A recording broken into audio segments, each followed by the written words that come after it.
Hola, soy Rogers, su psicólogo y amigo de confianza.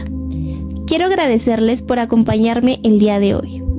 En esta ocasión, quiero hablarles de un caso que refleja muchos de los retos que enfrentamos las personas cuando la autoexigencia, el miedo y la inseguridad se convierten en parte de nuestra vida diaria. Les presento a Javier. Tiene 28 años, es diseñador gráfico y trabaja desde casa. Llegó a consulta diciendo que se sentía paralizado, con la sensación constante de que el tiempo se le escapa y que nunca hace lo suficiente. En el último año, comenzó a postergar tareas importantes, perdió 2 clientes por no entregar a tiempo, y cada retraso aumentaba su ansiedad y su culpa. También me contó que le cuesta relacionarse, evita reuniones, le incomodan las videollamadas y cuando tiene que hablar frente a varios, suda, le tiembla la voz y siente que todos lo observan. Algunas de las frases que más repite es: no soy lo suficientemente bueno, debo ser perfecto o seré un fracaso. Cuando escuché su historia, comprendí algo importante. Javier no necesitaba que alguien lo corrigiera, ni una lista de consejos para organizar mejor su tiempo. Lo que necesitaba era un espacio donde pudiera ser escuchado sin miedo, sin juicio, con aceptación. Por eso elegí trabajar con él desde el enfoque centrado en la persona. Un modelo que no busca imponer soluciones, sino acompañar con respeto y confianza, creyendo que cada ser humano tiene dentro de sí los recursos necesarios para sanar. Este enfoque parte de una idea muy simple. Cuando a una persona se le ofrece comprensión, aceptación y autenticidad, puede empezar a confiar en sí misma. No es magia, es crear un clima emocional donde la persona no tiene que defenderse, donde puede hablar libremente, llorar, enojarse, equivocarse y aún así sentirse valorada. Como terapeuta, mi papel no es arreglar a Javier. No busco dirigir su vida ni decirle cómo debe pensar o actuar.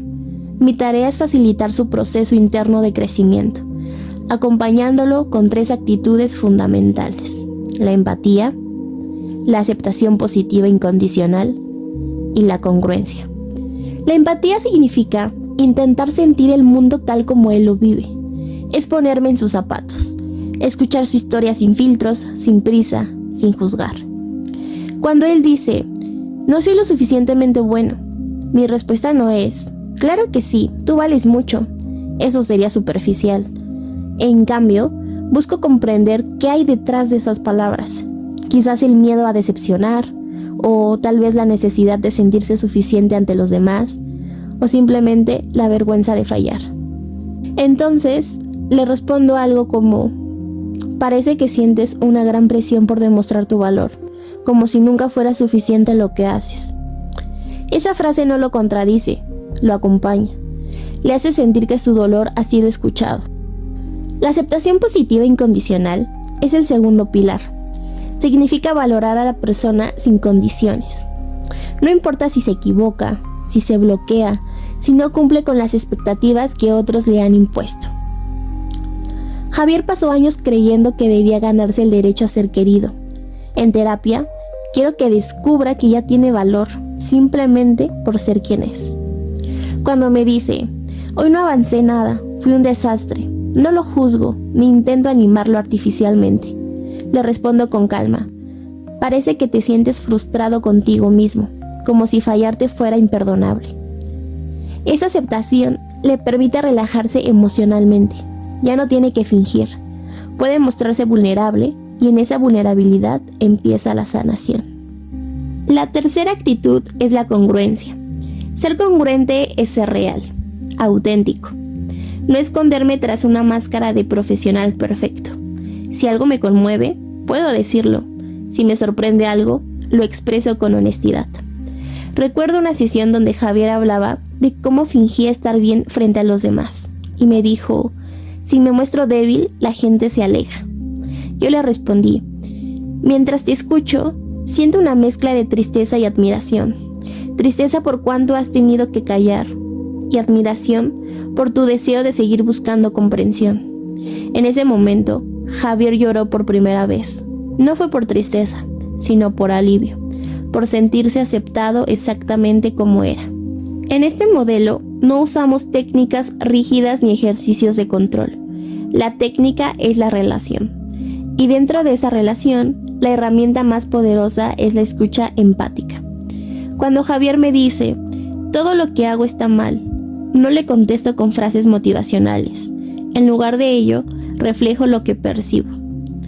Sientes que nada de lo que haces alcanza tus propias expectativas. A veces guardo silencio, porque los silencios también hablan. El silencio es un espacio de respeto, donde la persona puede escuchar sus propios pensamientos sin sentirse presionada. A medida que avanzaban las sesiones, Javier comenzó a notar que su ansiedad no venía solo del trabajo, venía de años de cargar culpas ajenas, tanto por las discusiones entre sus padres, por no ser el hijo perfecto o por querer complacer a todos. Cuando empezó a poner esas emociones en palabras, ocurrió algo. Dejó de verse como alguien roto y comenzó a verse como alguien humano. Descubrió que no tenía que eliminar su ansiedad para estar bien, solo aceptarla como parte de su experiencia. Ese es el cambio que buscamos en la terapia centrada en la persona. Dejar de pelear con uno mismo y empezar a escucharse. Muchas veces me preguntan, ¿y qué hace el terapeuta exactamente? Yo siempre respondo, el terapeuta no hace, el terapeuta es presencia, es escucha, es aceptación. Cuando alguien siente eso de verdad, el cambio sucede por sí solo. En el caso de Javier, no se trató de eliminar la procrastinación ni de forzarlo a ser productivo. Se trató de acompañar a un ser humano que se sentía atrapado por la exigencia y el miedo, hasta que pudo tratarse con un poco más de amabilidad. Al final me dijo, por primera vez siento que no tengo que demostrar nada para que me escuchen. Y ahí supe que algo había cambiado, porque cuando alguien empieza a aceptarse, también empieza a transformarse. Siempre lo he dicho, cuando me acepto tal como soy, entonces puedo cambiar. Y con Javier, eso se cumplió. La aceptación fue el inicio de su libertad. Así que, si tuviera que resumirlo, diría esto. La terapia centrada en la persona no busca moldear, sino acompañar. No pretende controlar, sino comprender. Y en esa comprensión, muchas veces, la vida comienza a moverse otra vez. Ahora que el psicólogo terminó de contarnos su experiencia con Javier, quiero tomar un momento para explicarles y profundizar un poco más y con más calma en qué consiste la terapia centrada en la persona. He estado investigando bastante sobre este modelo y quiero compartirles lo más importante. Esta terapia fue desarrollada por Carl Rogers, uno de los principales psicólogos humanistas del siglo XX. En sus inicios se le llamó terapia no directiva, porque la idea era que el terapeuta dejara de tener ese papel dominante de decirle al otro qué hacer. Con el tiempo, el enfoque evolucionó y empezó a entenderse como una terapia basada en el diálogo, en la relación y en la experiencia personal del cliente. Y digo cliente porque justo para Rogers ese término es clave. Él creía que la palabra paciente hacía pensar en alguien pasivo, casi sometido a la autoridad del terapeuta. En cambio, cliente comunica algo distinto. Habla de una persona que tiene libertad, responsabilidad y un papel activo en su propio proceso. Así, el terapeuta y el cliente están al mismo nivel humano, con roles diferentes, pero con la misma dignidad. Una de las cosas que más me llamó la atención cuando estudié esta terapia es que el terapeuta no dirige, no da instrucciones ni órdenes. No dice, haz esto, piensa lo otro. Lo que hace es acompañar profundamente. Y esto no significa que no haga nada. Al contrario, implica una presencia muy comprometida. El objetivo es que la persona pueda descubrir por sí misma lo que siente, lo que piensa y lo que necesita. Rogers también fue pionero en grabar sus sesiones. No era algo común en su época, pero él lo hacía para analizar cómo se daba la interacción con sus clientes y para formar a otros terapeutas. Gracias a eso, hoy podemos ver cómo ponía en práctica todo lo que decía.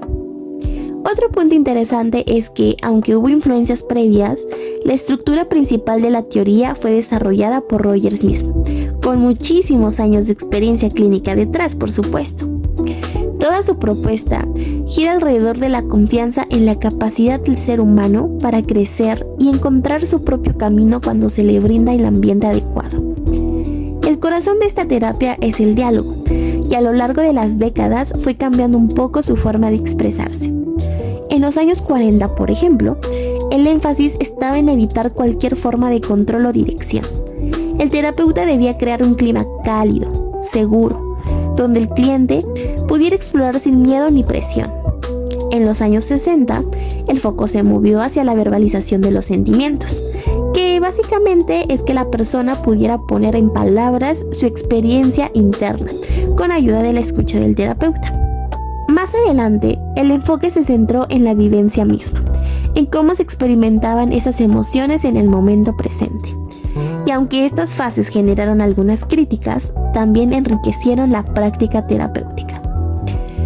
Una técnica muy reconocida dentro del modelo es la respuesta reflejo. Yo creo que todos hemos visto algún ejemplo, aunque no supiéramos que tenía nombre. Básicamente, el terapeuta escucha con mucha atención y devuelve al cliente una versión clara de lo que dijo o de lo que pareció sentir. No es repetir como robot, sino ayudarle a verse a sí mismo. Cuando alguien escucha sus propias palabras reflejadas con tanta precisión, algo sucede, algo se mueve, se vuelve más consciente, más conectado con su experiencia y empieza a entenderse desde otro lugar. Rogers también desarrolló una teoría de la personalidad que explica por qué funciona este enfoque. Habla de 3 elementos fundamentales.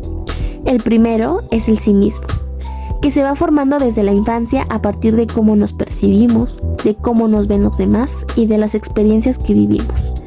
El sí mismo organiza, filtra y le da sentido a la experiencia. El segundo elemento es la tendencia actualizante, que es la fuerza interna que todos tenemos para crecer, desarrollarnos y buscar una vida más plena. Para Rogers, esta tendencia siempre está, aunque a veces se bloquea por ambientes críticos, rígidos o poco seguros.